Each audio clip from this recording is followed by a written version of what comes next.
My name is Samuel Maxwell. To the good people here of Rehoboth, you can refer to me as Pastor. Let me give you a little bit of my background first. And also I wanted to announce while I'm here, I'm thrilled to be back and have this opportunity to maybe clear my name.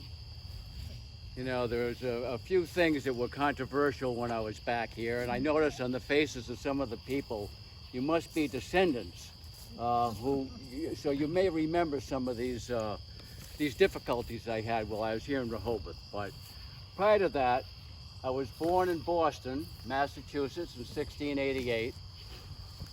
I became a pastor of a little church up there at a young age of 25.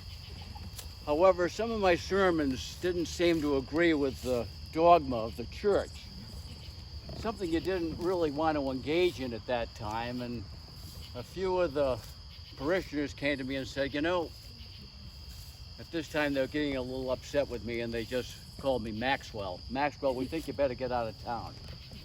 So, the middle of the night, they escorted me out of town and I made my way down to Newport, Rhode Island. I said, well, this will be great. There's more freedom of thought and expression here in Rhode Island. I've heard of Roger Williams. And maybe now I can speak my mind a little more clearly. And I won't be run out of town. Well, it didn't take long for that to happen again.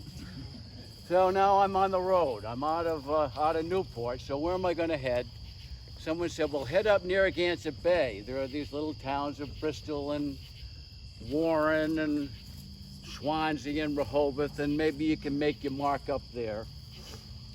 So I settled in Warren and made my way to, I was kind of a roaming pastor. I went around, and when a new sermon was needed or a new speech was needed, I'd be brought into town.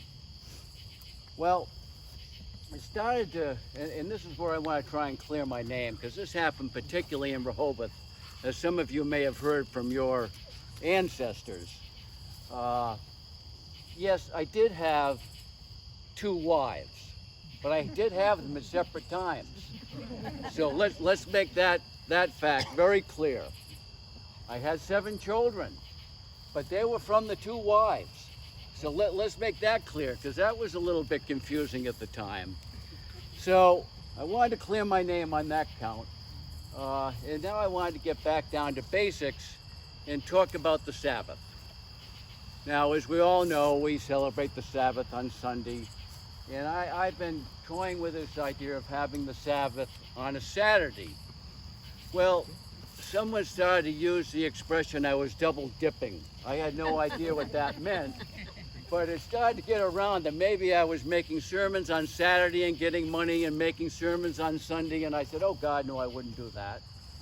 And a couple of the parishioners from here in Rehoboth went to Warren and saw my beautiful brick mansion. So that started to raise a few eyebrows about my double dipping. And of course I said, well, no, the mansion's a result of my dear beloved son, the slave trader. He made so much money, he built the mansion for me. And so the end of my story was, the apple doesn't fall far from the tree. So I'm here to clear my name. Thank you very much for listening.